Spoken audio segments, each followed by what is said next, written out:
tapping it over the mid-wicket area for 4. This one he punches in front of point. It's gonna go. Is it?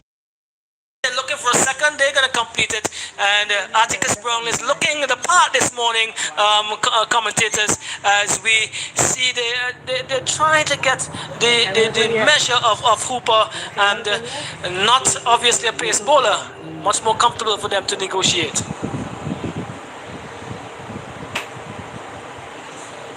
Lyndon James is marshalling his troops. He doesn't like to give away runs.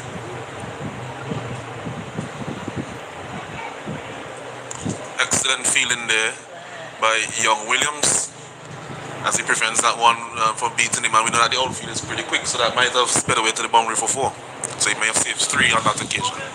Right, so Hooper, Shimon Hooper in local cricket T20 doesn't have bad figures. He's taken 29 wickets from 28 stints at bowling, and a strike rate of 15.97, and best figures of 4 for 20. So something similar to that is probably what Lyndon James may be hoping for in these 2 overs if he is allowed to complete his quota. Yes, and we also notice that Lyndon James is not giving the batsmen any opportunity to see any one bowler, as he is making quick changes. He has now brought on the ball young Straw, who was given an opportunity to bowl yesterday from the Beckwith end. He is coming from the administrative end today. And it looks as if he's going to get a wicket. Hooper settles under it, and comfortable catch taken by Hooper. So Straw gets his first wicket in this the VPL T10 competition. Well, Sam, as we were saying before, this wicket has much more pace than the others on this square, and the ball is going to have to be very, very short or very close to you for you to be able to be in full control. I don't think Atticus was in full control there.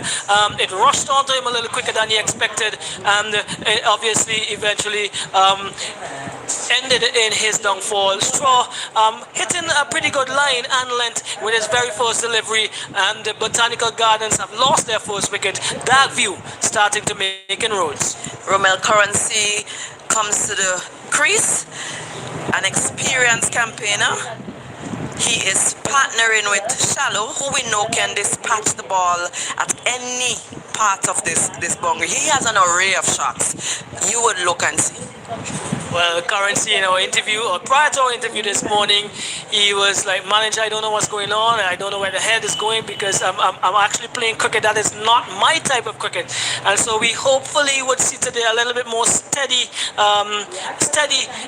controlled innings from Romel, and allow the harder, bigger hitters to play around him.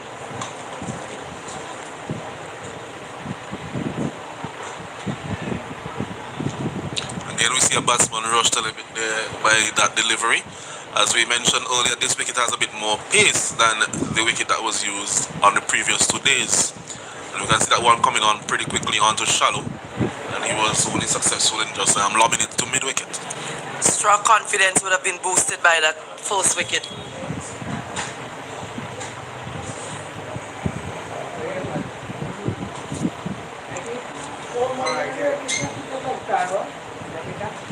So wayward delivery down the leg side, but good work on the final leg boundary there. It looks like Martin, yes, Darius Martin, doing some good work. He was at short final leg, and he had to make sure he returned and retrieved, kept it within the boundary lines, and they go on to 16. We're in over number 3. This is the Botanical Garden Rangers. Axe to bat, 16 for 1.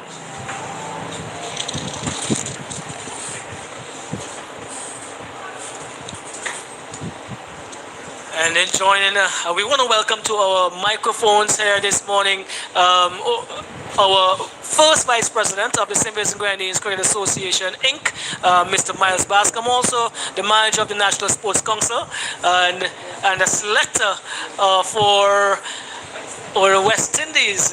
Yes, we have some big names here, and I'm not sure if my shoes are big enough to fill those, but welcome, Miles.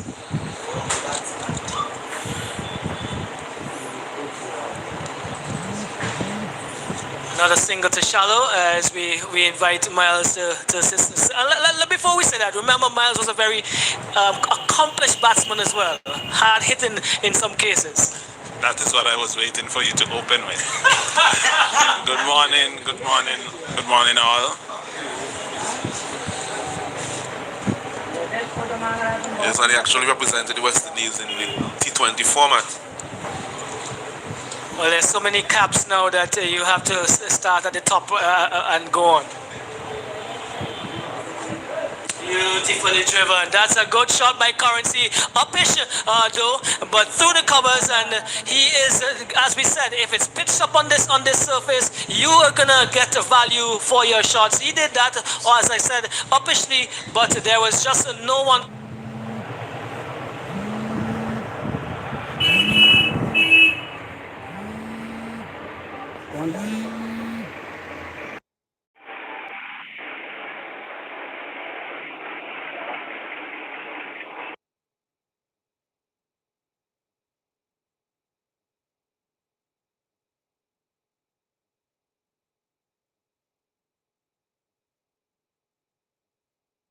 When he plays his orthodox cricket style, he looks really ominous in the wicket. Yes, I think he probably struggled with the adjustment. T10, the tendency is for players to look for boundaries, and he went about that in a way that is uncommon for him. So I think he is experienced enough to know after 2 games, where he has gone wrong, and we have already seen him make that adjustment. This wicket would also suit his approach. He would be more comfortable using the pace of the deliveries rather than having to generate his own pace. And you see that cover drive went through very nicely to the boundary. Oh, it was a good delivery here, and going away and trying to cut it past the point was Shallow. He eventually got it over the head of a short third man and then went into the boundary, and he's taking his chances. But 4 more to the total, 25 for 1. They cannot be bogged down for sure, because we've seen that low totals have been gotten very easily by teams batting second.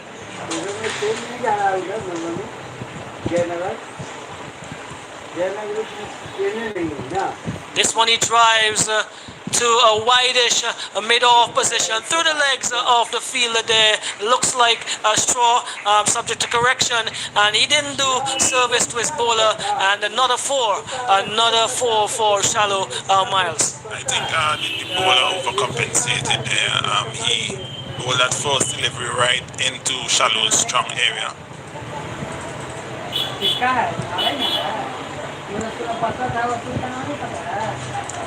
Better length in that delivery now, pulling it back. He tried to follow up with one that was straighter, and he went a touch too full. Mind you, it should have been stopped. But he is very much aware that he cannot give either of these batsmen any width. We're into the final over of the power play.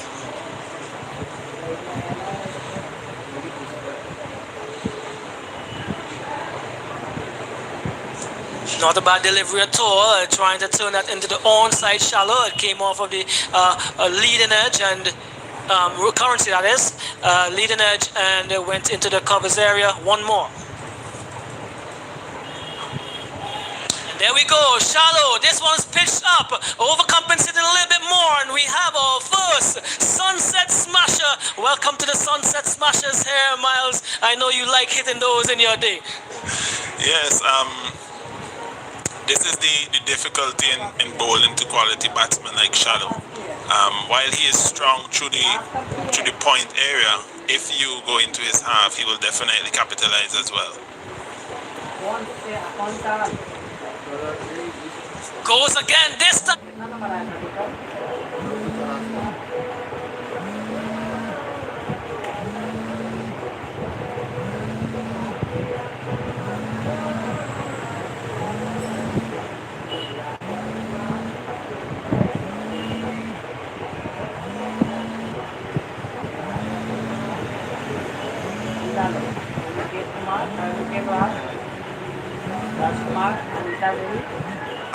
On Friday, having a good innings yesterday of 36 not out, his confidence is up. He's moving more fluidly at the crease, and he's looking in good touch. Yes, this team would rely heavily on these two. Currency drive. Upishly down to long off. He's gonna get a single. Straw is It's a lot more conducive to stroke making. So it will be a little bit tricky to determine what will be a good target to set on this wicket. But we see Currency being able to rotate it.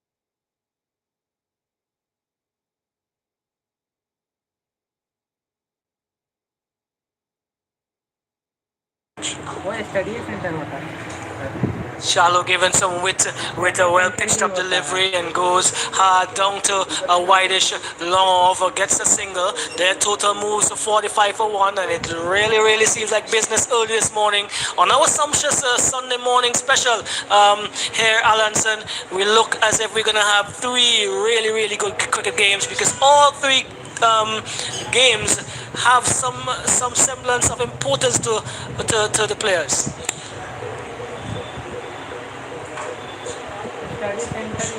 And there's Currency. He's going through the point era. He will collect 2 comfortable runs. And yes, as you were saying, Roxel, the pitch, this one has a bit more pace, and definitely it will lend itself to more stroke play. And we can see with that last single that Shallow got, he's actually now the joint high scorer in the tournament. He has tied up with Lyndon James, who had 2 good innings in his first 2 games.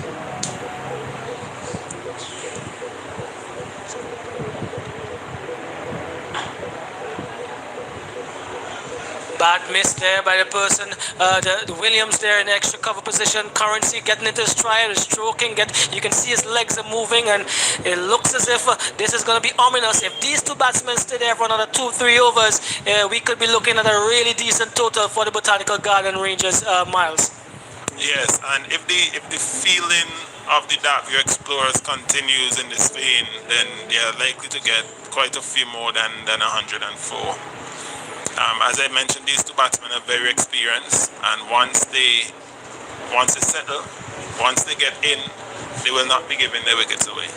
Halfway stage, 48 for 1, a partnership of 35 between these 2. Currency is on 10, Shallow is on 24, and we have Silron Williams taking up the attack from the Beckway end.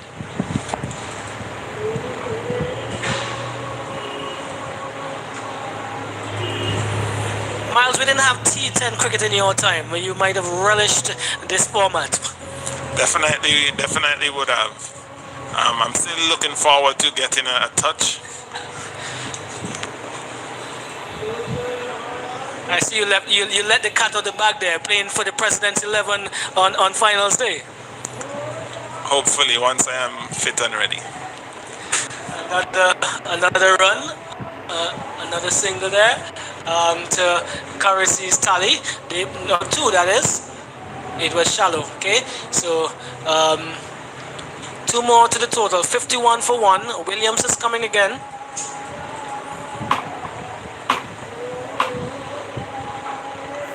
Goes into the corner area. That's a lush